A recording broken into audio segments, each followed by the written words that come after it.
Alright guys, welcome back to Ultimate S&S. So today we are going to be sighting in the AR-15. This here is a Dpms Panther Arms. It's a chamber for 223 5.56. Kind of show you what we got here. As always with all firearms, make sure that you are empty. We look good there. So we ain't got nothing to worry about on that. If you're putting on sights, whether it be iron sights or scopes and things like that, you're going to want to get yourself one of these bore sights if you don't have anything sighted in to begin with, because this here is really going to save you a lot of rounds.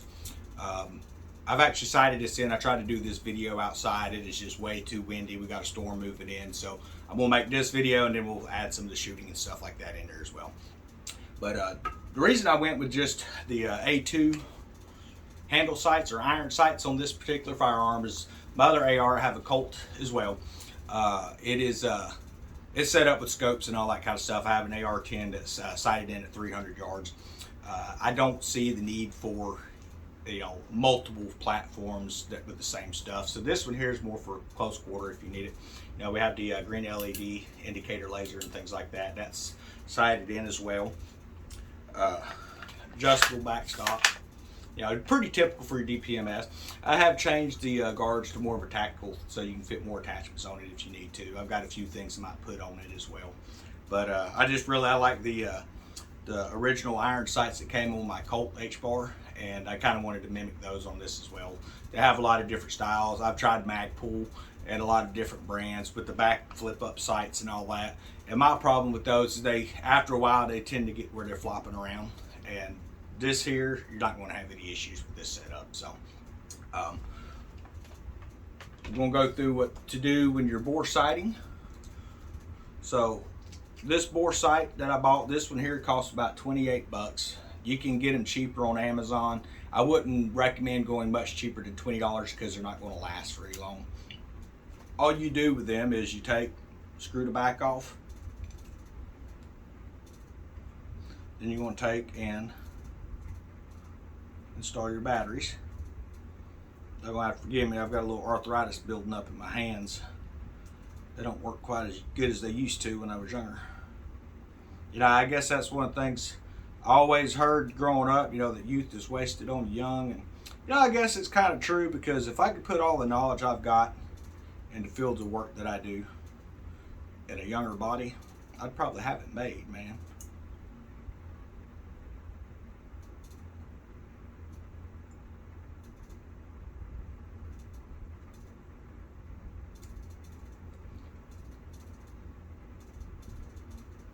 Okay, so basically this is the same size as a 223 casing or 5.56. It's all it's doing here is, I don't know if you can see that.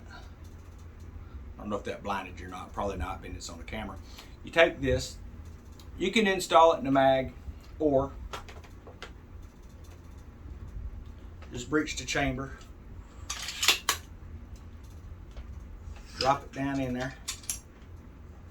Then you want to ease that in. You don't want to slam it down on there. So when you aim down the sight, you want to see and make sure you want your targeting sight to hit that reticle. And you want to do this at about 25 yards. Obviously, this isn't going to work too well in the small room that I'm using to make this video. But basically, that's all there is to it. Let's see if you can see that in the camera. I don't know if you can see that or not, but anyway, so that's all there is to it. And when you're done, just cycle.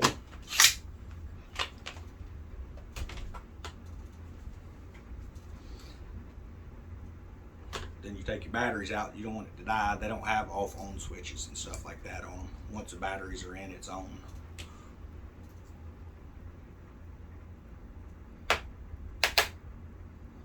That's all there is to it. So now, this particular setup I've got here, I think I bought this at a Cabela's up in Tennessee when we were passing through in the RV. I like it because, most of the time these things you're taking and you're trying to store your batteries, you're trying to store that in the bag and all that, and after a while corrosion gets to it. This here actually came with a pretty nice little battery case to put your batteries in it. can see.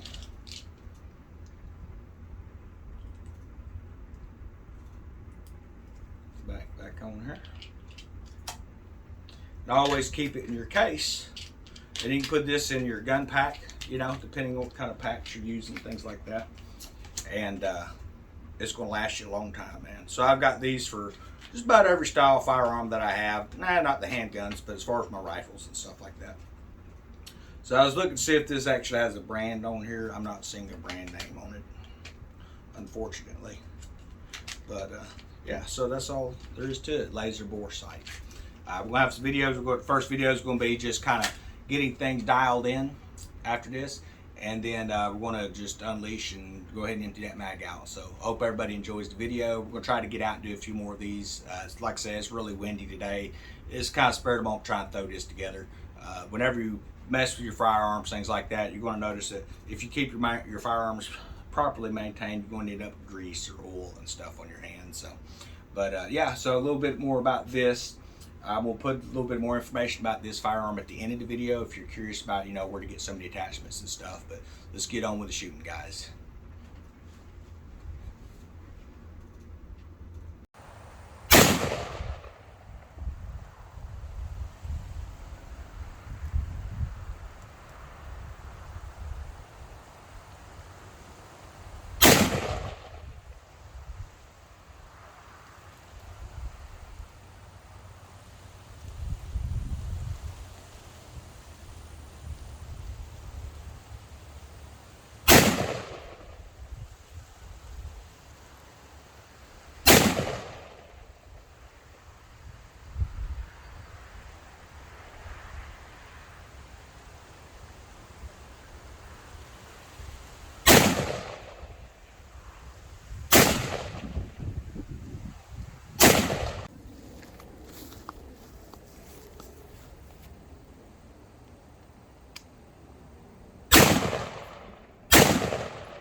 Okay, as I was saying, I ordered this. This is billet aluminum milled out.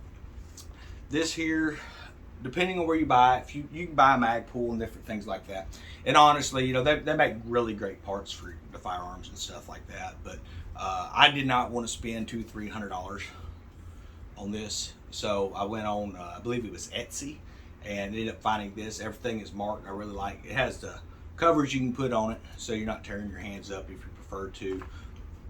I just go with a drop forward, you know. It's pretty nice if you're coming in close range or whatever. But this thing here is, I've had this firearm for, let's see, I guess it's been about 7 years now. And this was the second AR that I bought. The first one I bought was a Colt H-bar. I like its Clinton pre-ban, you know, and all that stuff. So it has bayonet lug and all that mess in it. The only thing I don't like with it is, or not this gun, but the Colt that I have, is Colt really started kind of like screwing over some of the people that were buying their firearms, trying to, I guess, foresee what kind of restrictions was coming out. So they put sear blocks in some of their models. And the Colt that I do have, it has a sear block and a trigger.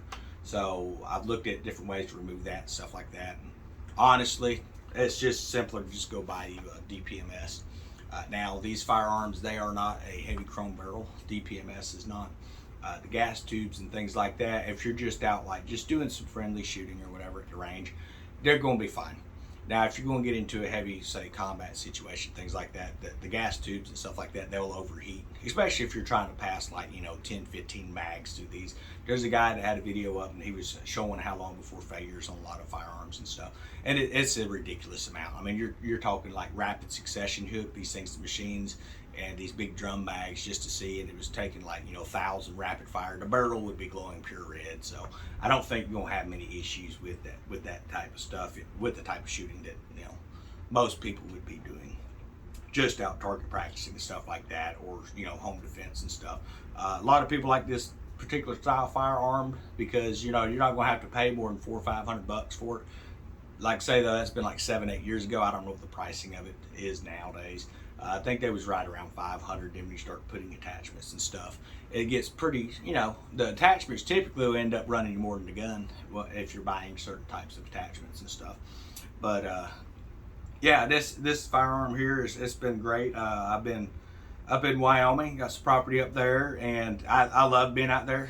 Wintertime is not for me up that way, but as far as just out, you know, during the summer and spring and stuff, I love to go out on a property and just shoot like crazy. Got a real nice range up there where you go out and, you know, make freaking insane long distance shots and stuff like that, you know, with the firearms and stuff. You do have to watch out because it is free range for cattle, so there's a bunch of cows that they're not always in the area, but they do tend to go through. But as you're out there, you kind of see the patterns of when they move through and stuff. But I hope everyone enjoyed the video with the shooting and all. I'm not going to be shooting a whole lot of ammo on these videos just because the pricing of the stuff has gotten insane. I have found a couple places where you can get decent ammo prices. One of them is called Ammo Depot or Ammunition Depot. If you type it into your web browser, ammodepot.com, it's going to bring up Ammunition Depot, and you can find really good prices on firearms on ammunition for your firearms rather. But I will say that you know, if you go into a Walmart right now, you're lucky if you're going to find a box of low brass bird shot. I don't know if they just don't have it or if they're not putting it on the shelves or what's going on with that place. I went into a Dick's Sporting Goods, same situation. You know, they had a few boxes, and for a round of for 20 rounds of AR ammo, you know, some 223s, you can't even find 5.56. You need to go to ammodepot.com.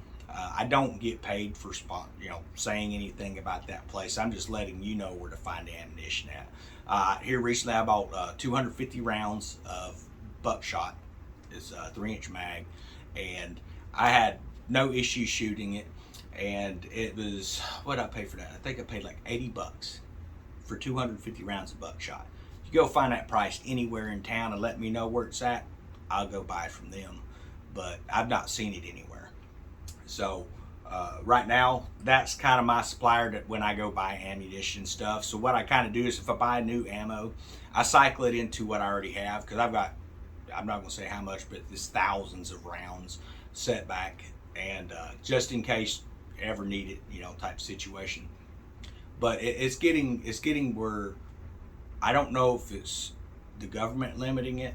It's not supply and demand.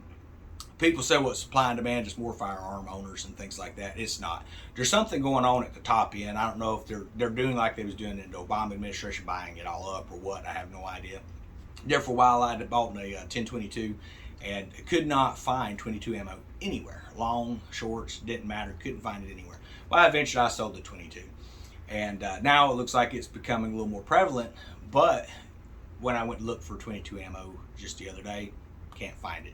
So I'm glad I don't have a 22 anymore. They're nice guns. They're great firearms. You know, they don't make a lot of noise. They're great for plinking around, you know, going doing some small game hunting and things like that. But at least with the shotgun, I can find low brass still. And I buy it up. Hey, man, you know, you get you some low brass small game, even target load if you need it. You get what you need and get what you can get. So just got to kind of make sure if you are prepping, if you're in a prepper community, things like that, you know, it's good to prep the foods and stuff, but you also need to think about long-term defense as well. So maybe you're in a situation where you yourself can't own a firearm, and hey, man, that happens. You know, I don't agree with the constitutionality of that. The way I read the Constitution, shall not be infringed. There are people who are non-violent. You know, they've never been violent. They've never had, you know, a violent felony or anything like that. And then they come and they take these people's rights to own a firearm or even be around them and things like that. And I don't really agree with that. But that's just my view. You may have a different view on it, and that's up to you. But like I say, I'm more of a constitutionalist. I don't really label myself as a Republican. You know, I'm sure as heck ain't a Democrat. Now, some of the old school Democrats from like back in the 40s and 50s and things where they would put rent caps and stuff, I think that they should still do that, which that does kind of get into, you know, then the government's getting into the middle of people's businesses. So there again, it's not really the government's job to do that. It's not really their place to be able to do that, for that matter as well. as far as being a constitutionalist stuff, I had a buddy up in Oregon, if you can imagine that, pretty liberal on a lot of his views, and was talked to him, about we just need to go to the Constitution. He's like, well, which version of the Constitution? Well, there was only the original version of the Constitution, and a lot of people was going to disagree with this on me. It says, basically, the only people that can vote are United States citizens. And it even goes further in some of the original drafts, which is where it's landowners. Now, they have a way of always moving stuff around. So if you are renting a house, you're on a lease or something, yeah, you should have a right to vote. You should have a say in the country. Landowners obviously should have a say in the country. The ones who shouldn't be, in my opinion, voting are the people who are still living at home in their mama's basements. It's just ridiculous. They're out there, they can't even get their own lives together, and they think they can help run this country by voting in these tyrants and things. I have a problem with that. But not getting onto the political side of stuff. I just kind of want to touch base with everybody and show off the firearm a little bit. Now I got to go clean this thing. There are some videos up. I have to see if I can find them and put some of the cleaning videos back up here, because I think that was actually another account, or maybe I'd done that for my brother's account a year or two ago. I don't remember, but we'll go through that later. But everyone have a great evening. It is now Wednesday, I think. I have no idea. That's bad. This time of year, I just don't get out much. I don't go out and do much. About my furthest drive is, to the local gas station, which is within a mile. And that's just buy cigarettes or a cold drink or something like that. Get a 2 liter of Dr. Pepper or something. And haven't really been drinking too much of that here lately. Been kind of dealing with some arthritis issues and stuff like that. I have something called systemic lupus. I can't pronounce the last part of it. It starts with an E. It's SLE, and it attacks your joints and stuff. And it's been attacking part of my left jaw here lately. So I think it's called a TMJ joint or something. But there's a piece of cartilage or something up at the top of your jaw that's just pretty much shot now. Very hard to eat when it gets inflamed. It pushes against that saliva gland inside there. And it literally feels like someone's busting you in the head with a 2x4 when you go to eat. Now, I have to take warm and cold compresses, massage that down to get the swelling out of it and get that gland where it's flowing, because it just stops up like a balloon, I guess, But once you get that going, it's not too bad. But yeah, it's been kind of rough the last few weeks, but been eating, unfortunately, I don't like to take medicine, but I've been eating a lot of ibuprofen trying to get this down. And it felt a little bit better today, so decided to come out and do a little shooting and stuff. But as you can see, it doesn't affect me talking a whole lot, which is nice, because I love to talk. I'm sure y'all have realized that by now. But we got New Year's coming up. I hope everyone has a great New Year's. I don't make New Year's resolutions. I've just never been that way. People are who they are, and you're going to be who you want to be. Everyone comes up with a resolution, especially like the gym memberships, and I hate getting on social media this time of year, and the reason why is because it's always, this year I'm going to the gym and I'm going to get in shape. And for the first 4 or 5 weeks, you got family and friends, and that's all you see in your feed. And then like in 2 months, would come March, they're back to eating, junk food and not working out, and they're even heavier now because they're screwing their metabolism up. Just be who you're going to be, do what you're going to do. Don't worry about the New Year's resolution. But if I have to make a New Year's resolution, if y'all will pin me down to do that, here's my New Year's resolution. I promise to be the same asshole next year that I am this year. So there you go, guys. I hope everyone has a great New Year's, and take care of your families. Love y'all.